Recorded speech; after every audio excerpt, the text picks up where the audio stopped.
I think unless you've been living under a rock, you know what's going on in Afghanistan right now.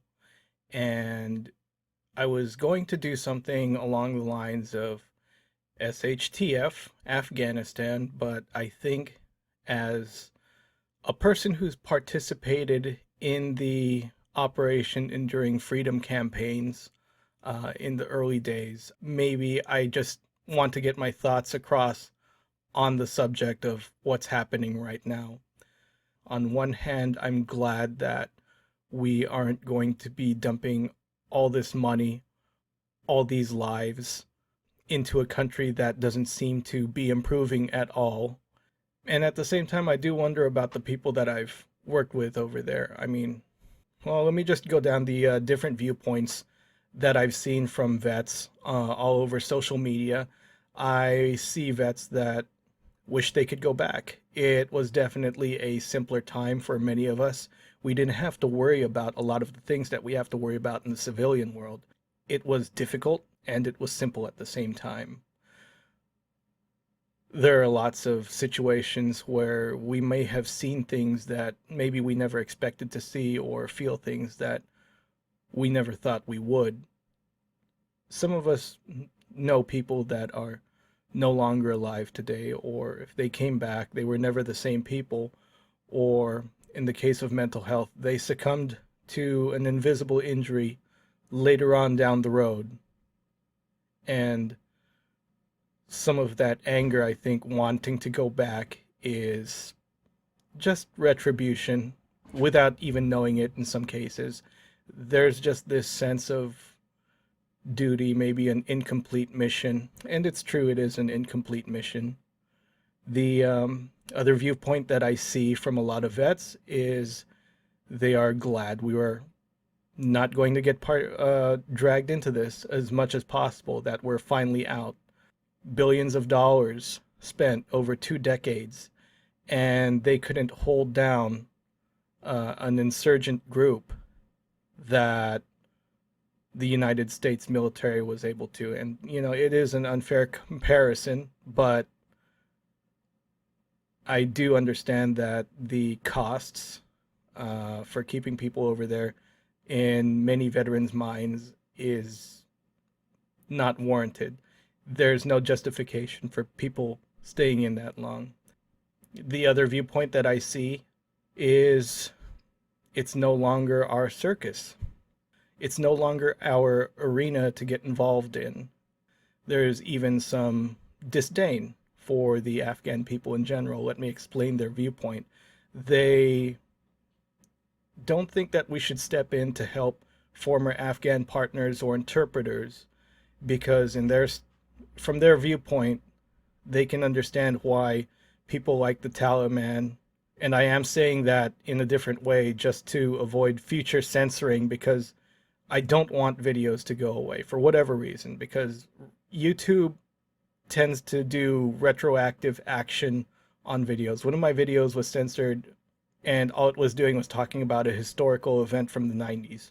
So I think that kind of censoring their name would, you know, prevent any of that kind of stuff. Anyway, so they see the Taliban taking retribution on these former soldiers, these former interpreters, and they say that they can see their viewpoint because they would be seen as traitors to the other Pashtun people.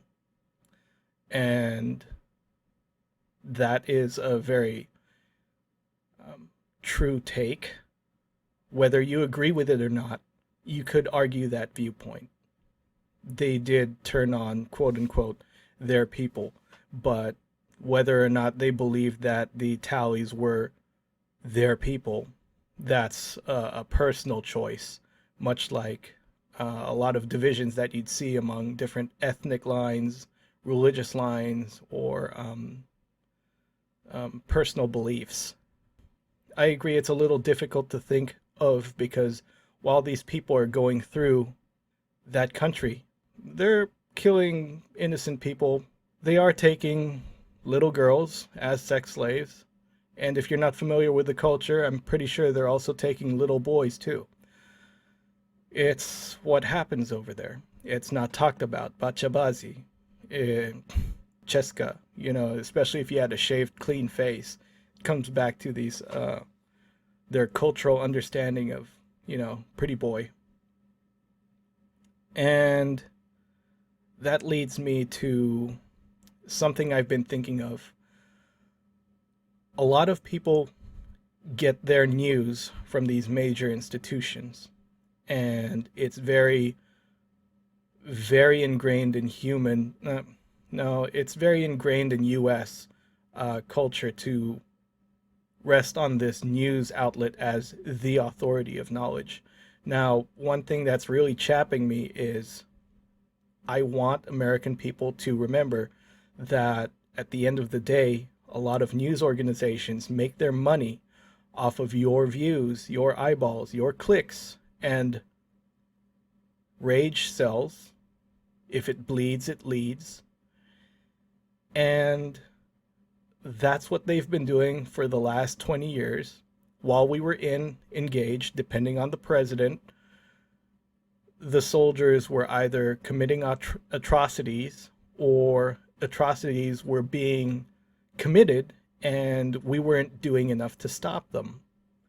On one hand, you had men like, I know this is Iraq, but it's similar, okay? Because fanaticism doesn't know any borders, especially if it's religious in nature. You had Navy SEAL Eddie Gallagher go through trial for the alleged killing of this ISIS militant. And while I understand that people want to hold people to a higher standard, they also seem to have forgotten that ISIS militants were kidnapping, raping, setting people on fire, doing all these horrible things. They were throwing gay men off of 3-story building rooftops for being gay. These are not nice people. Neither are the Taliban. Neither was Al Qaeda. And you have these organizations that know that people are going to be angry, and depending on what kind of rage is going to sell better, that's how they're going to spin it. So I see these articles talking about what the Taliban are doing to all these kids, to innocent people who are minding their own business. They were fighting in a bread factory trying to save their town. Where were you for the better part of 20 years? When Americans took the fight to these people who are now doing this to the Afghan population at large, where were you to defend the soldiers? Why did you say they... Yes, I get it. You don't want war to be dirty. But what is dirtier than killing another human being? They do the worst things to our corpses too, if we can't collect them quick enough. And that's a fact. That's a fact. People forget that life isn't black or white.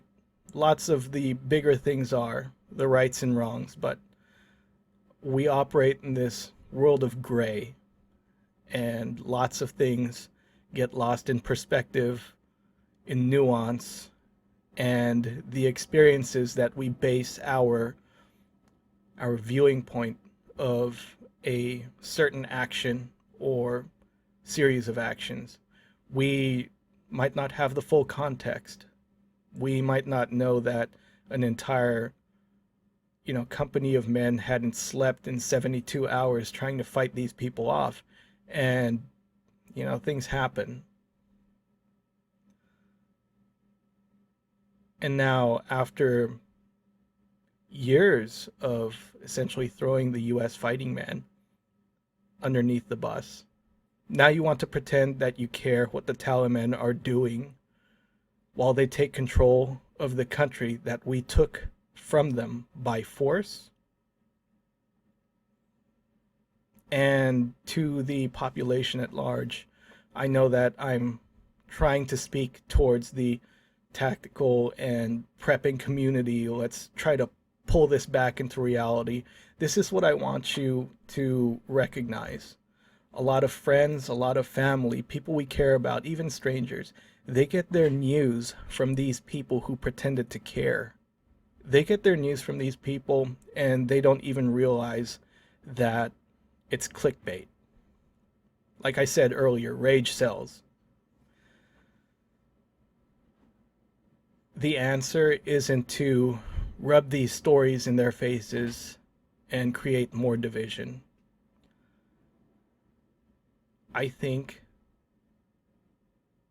that the most important thing that we need to do so that we can look at the consequences of action and examine who we get our information from, what we should do is we should sit down, show them the progression of, news, how it's presented, tell them that you care about their viewpoint and that you want them to be informed.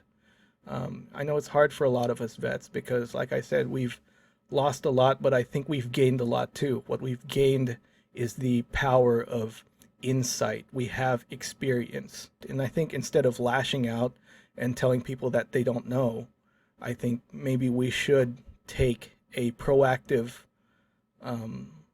standpoint and begin to educate in a calm way, not in a standoffish kind of way, and not with an aura that tries to say, I'm better than you, but in a way that says, I'm telling you this about the world because I care about you.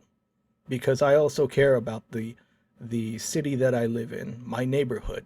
I don't want the negative things to win. And we need to let them know exactly where they're getting their news from, why they should be examining these things. And I really don't know what to say about the people in Afghanistan other than I could never totally comprehend what it would be like to live in a city, have only one AK and maybe 60 rounds, maybe 2 magazines worth of ammunition, and try to hold off against who knows how many insurgent fighters now. They're just coming in. I mean, they have a freaking helicopter. I think they have a tank. I don't know. They have all the equipment now. They even mocked the Iwo Jima flag raising. And I think about the experiences that I had over there and the lessons that I learned. And I think what's important is I can't change what's happening over there. To say I wish I could go back and do anything and, fight the fight again, it's not realistic. I have to commit the time that I have left to helping create a better, more knowledgeable, more discerning, more critical thinking minded American citizen. Whether you're military, police, civilian, it doesn't matter, because being ready for anything and having a realistic framework to set yourself up for the most realistic scenarios shouldn't be limited to one group. So what does this have to do with Afghanistan? Actions have consequences, and you sometimes can't control the outcome of a certain situation despite your best efforts. So what you have to do is be ready for every situation that you can be realistically ready for. And the best thing for former military members to do now who've served, lost, and learned in that place, I guess, is to kind of function like the older Vietnam vets did, but we have better support systems now. We can talk about the lessons that we've learned. I'm sure most of us older ones, that served in the beginning of this thing, if we went in and we were in our late teens, early 20s, we're approaching 40 now. You can get your points across without cussing somebody out. And I guarantee you'll change a lot more minds that way if you extend a hand and come as a teacher, because that's your fight now. Your knowledge, whether it's perspectives on life, whether it's telling stories, whether it's how to shoot better at a range, or how to survive austere environments, or, being a counselor, a career counselor, make sure that young folks don't blow their money on stupid stuff. You can do finance. All of that is available now, and that's what actually will build a stronger country in the future, instead of focusing exclusively on the stupid problems that we have right now. We can begin creating a new slate, because officially our war is now over. It's once those 3,000 or so Marines that are there to facilitate the evacuation of everybody leave, with the exception of a handful of people, that's it. We can't be Uncle Rico vets. We have skills, we have stories to tell, we have, perspectives that we can teach. We have a lot of life lessons and knowledge that we should pass along. Because I keep seeing that, good times create weak men create hard times create strong men. Let's begin to move out of the hard times, and let's be the ones to teach the younger generation how to become strong men and women of action, who love their community, love their neighbors, respect themselves, and love their country. We can educate through pointing out the hypocrisies and the double standards that we see today, instead of ranting about it in a echo chamber of our choosing. We can go out and help make things better, because you can either throw fuel on the fire or you can help put it out.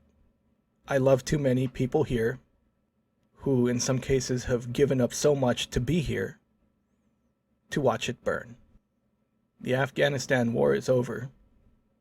At least for Americans it will be. And that's it. Until the next video, be good, stay safe, and have a good one.